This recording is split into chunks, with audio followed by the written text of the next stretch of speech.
मिथुन राशि के जातकों के लिए अक्टूबर 2022 का महीना कैसा रहेगा।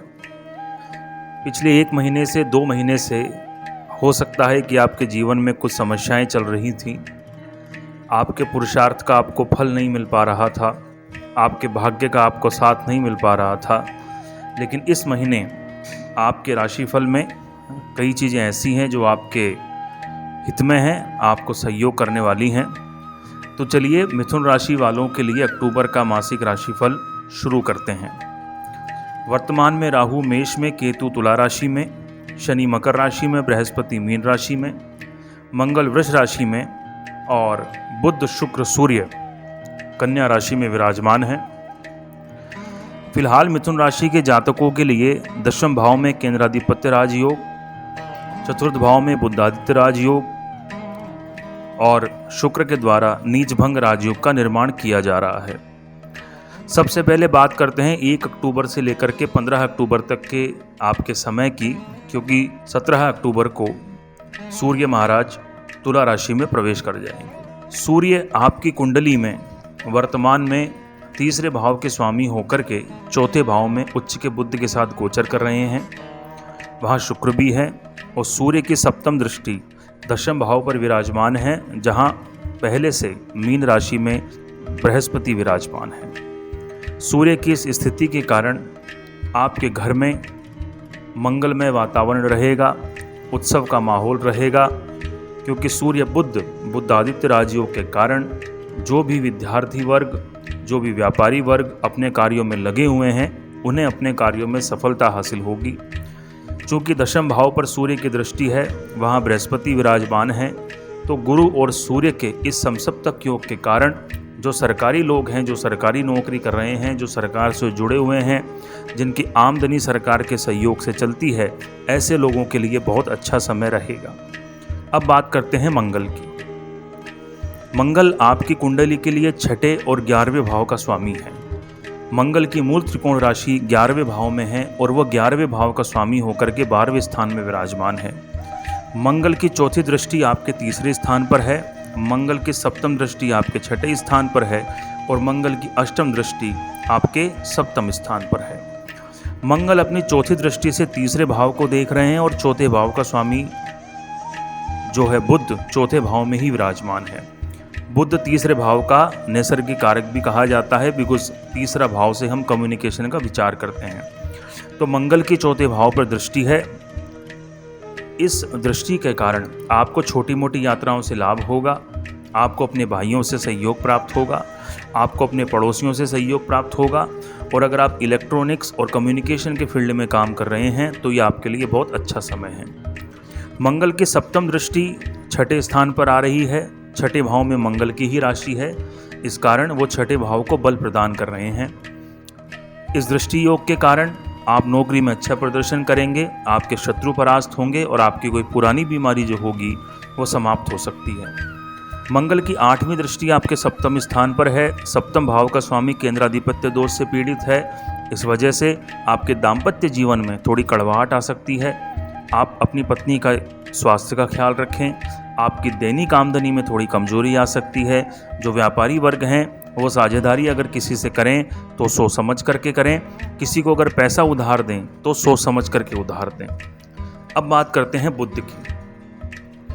बुध आपके लग्नेश और चौथे भाव के स्वामी होकर के चौथे भाव में ही उच्च हैं। वहाँ शुक्र भी विराजमान है जो कि 12वें और पंचम भाव के स्वामी हैं और वहाँ नीच भंग राजयोग का निर्माण हो रहा है। बुध के इस नीच भंग राजयोग के कारण इस समय ऐसे लोग जो मीडिया से जुड़े हैं, जो कम्युनिकेशन से जुड़े हैं, जो फर्नीचर का व्यापार करते हैं, जो किताबों का व्यापार करते हैं, जो राइटर्स हैं, ऐसे लोगों के लिए बहुत अच्छा समय रहेगा।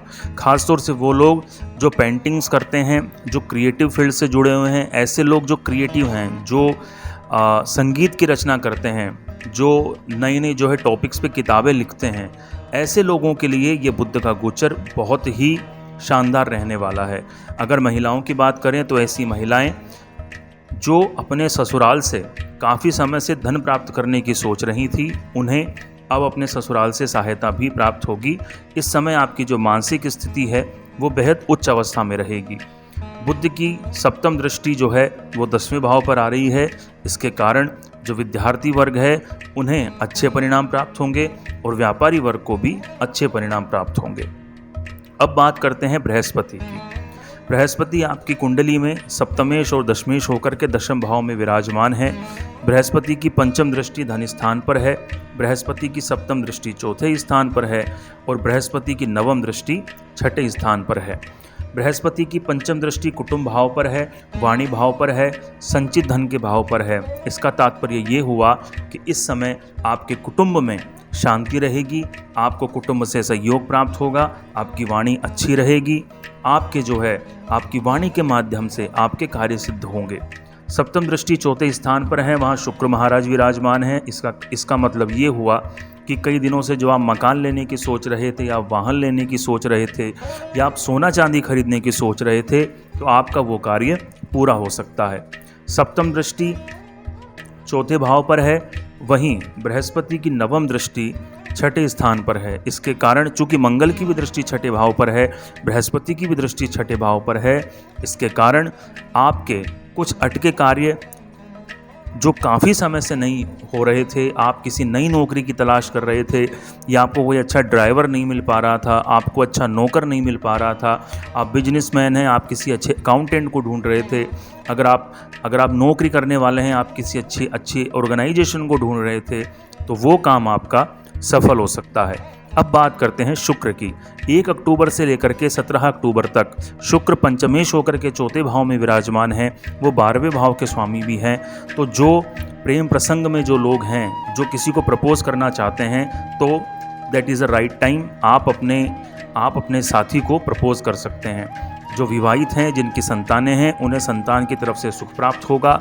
जो विदेशी व्यापार में लगे हुए हैं, जो कपड़े के व्यापार में हैं, इत्र के व्यापार में हैं, सुगंधित चीज़ों के व्यापार में हैं, लग्जरी फर्नीचर का जो व्यापार करते हैं, जो बड़े बड़े होटल्स में काम करते हैं, जो होटलों के साथ बिजनेस करते हैं, ऐसे लोगों को भी शुक्रदेव जो है अपनी सप्तम दृष्टि से दशम स्थान को देख रहे हैं, तो वो जो है फ़ायदा कराने वाले हैं।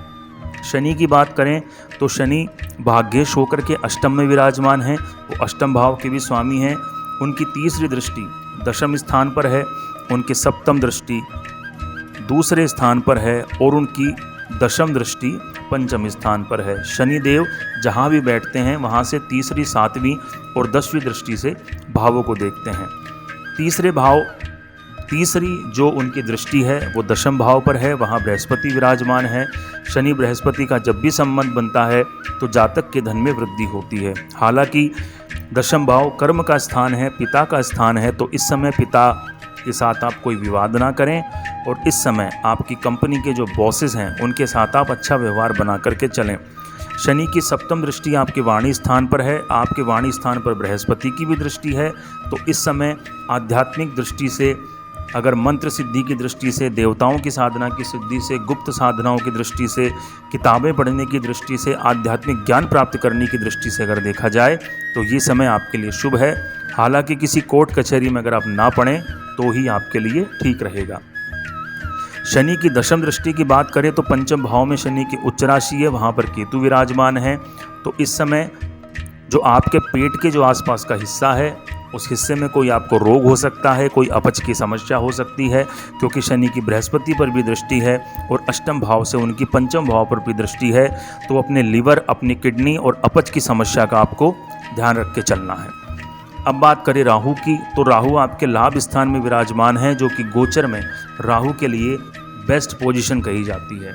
राहु की पंचम दृष्टि जो है वो तीसरे स्थान पर है, राहु की सप्तम दृष्टि जो है वो पंचम स्थान पर है और राहु की नवम दृष्टि जो है वो सप्तम स्थान पर है।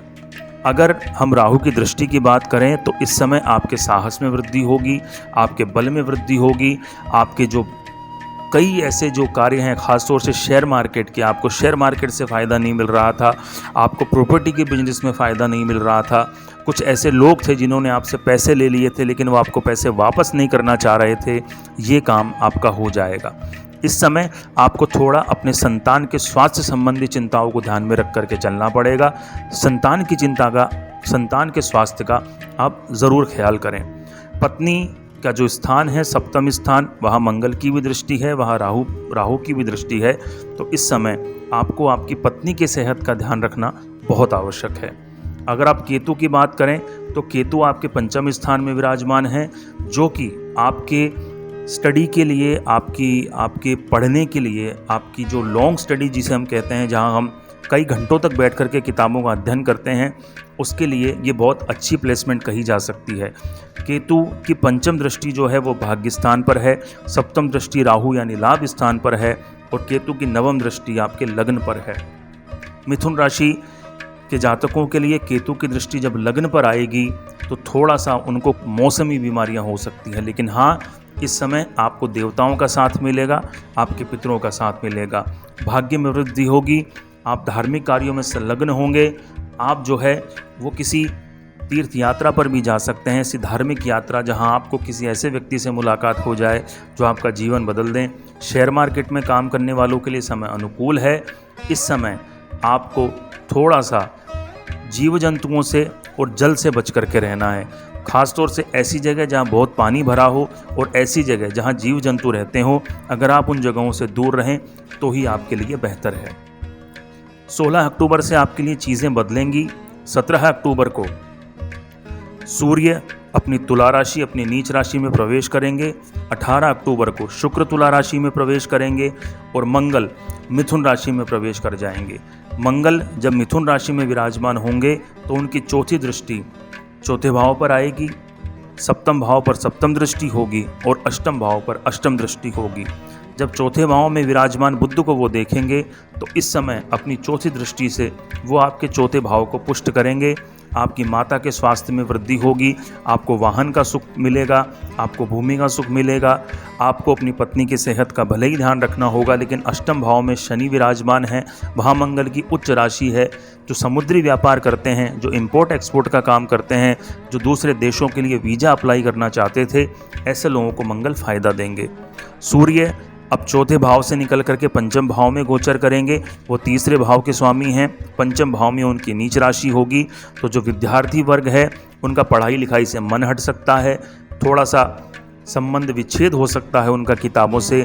तो इस समय मैं आपको बताऊंगा वीडियो के अंत में कि आपको क्या उपाय करने हैं। शुक्र भी 18 अक्टूबर को तुला राशि में प्रवेश कर जाएंगे, जो उनकी मूल त्रिकोण राशि है। राहु की दृष्टि शुक्र पर आ रही है। तो इस समय ऐसे लोग जिनके प्रेम प्रसंग छिपे हुए थे यानी कि गुप्त थे, वो प्रेम प्रसंग बाहर आ सकते हैं, क्योंकि शनि की दृष्टि शुक्र और केतु पर आएगी। इस समय जो महिलाएं हैं उनको थोड़ा सा अनजान लोगों से दोस्ती से बचना पड़ेगा। आप किसी अनजान पर भरोसा ना करें। अगर हम बात करें 26 अक्टूबर से 31 अक्टूबर तक के समय की, तो 26 अक्टूबर को बुध अपनी उच्च राशि कन्या राशि से निकल करके तुला राशि यानी आपके पंचम भाव में गोचर करेंगे और 26 अक्टूबर से 31 अक्टूबर यानी महीना खत्म होने तक मिथुन राशि के जातकों के लिए पंचम भाव में चतुर्ग्रही युति का निर्माण होगा। तुला राशि में शुक्र, केतु, सूर्य, बुध 4 ग्रह विराजमान होंगे। यहाँ सूर्य केतु की युति से ग्रहण योग बनेगा। शुक्र जो है सूर्य की दृष्टि से अस्त हो जाएंगे। शुक्र बुध से राजयोग बनेगा और राहु की दृष्टि यानी कि पाप ग्रह की दृष्टि इन 2 शुभ ग्रहों की दृष्टि पर पड़ेगी। इस समय आपकी जो बुद्धि है वो कई कार्यों में संलग्न हो सकती है। हाँ, इस समय आपको जुए से फ़ायदा हो सकता है, लॉटरी से फ़ायदा हो सकता है, सट्टे से फ़ायदा हो सकता है, लेकिन आपके लग्न में मंगल विराजमान है और आपके लाभ पर राहु का प्रभाव है। तो ऐसे समय में आपको ये सलाह दी जाती है, आप किसी भी 2 नंबर के काम में ना फंसें, किसी ऐसे काम में आप ना फंसें जहां आपको बाद में बदनामी झेलनी पड़े। वीडियो के अंत में मिथुन राशि के जातकों के लिए क्या उनके लिए करना सही रहेगा, क्या उपाय उनको करने चाहिए, वो मैं आपको बता देता हूँ। इस पूरे महीने आपके अष्टम भाव में शनि का गोचर है, उनके दशम भाव पर दृष्टि है। तो आपको कार्य क्षेत्र में कोई कठिनाई ना आए, आपको आपकी नौकरी में कोई कठिनाई ना आए, इसलिए आपको हर शनिवार को हनुमान जी के मंदिर में जाकर के शनिदेव को जो है आपको तेल चढ़ाना है, हनुमान जी के आगे दिया जलाना है और शनिदेव की आरती पढ़नी है। दूसरा, आपका राहु 11वें भाव में विराजमान है, उसकी सप्तम भाव पर दृष्टि है, मंगल की भी सप्तम भाव पर दृष्टि रहेगी। तो आपकी पत्नी की सेहत के लिए आपको दुर्गा की सेवा करनी है। हर शुक्रवार को माता रानी के मंदिर में जाकर के बर्फी का भोग लगा करके वहाँ कन्याओं को बांट दें। इसके अलावा आप हर मंगलवार को हनुमान जी के मंदिर में जाकर के जो बूंदी होती है, जो मीठी बूंदी होती है, उसका भोग लगा करके अगर आप बच्चों में प्रसाद बांट देंगे तो आपको किसी भी प्रकार का कोई कर्जे की समस्या, कोर्ट कचहरी की समस्या, बीमारी की समस्या आपकी पूरे तरीके से दूर हो जाएगी। तो मिथुन राशि के जातकों के लिए ये अक्टूबर का मासिक राशिफल था। उम्मीद है कि आप इस वीडियो में बताई गई बातों को ध्यान में रखेंगे और अक्टूबर के महीने को आप अपने लिए पूर्ण अनुकूल करेंगे। आज इस वीडियो में बस इतना ही। अगले वीडियो में आपसे फिर मुलाकात होगी। बहुत बहुत धन्यवाद।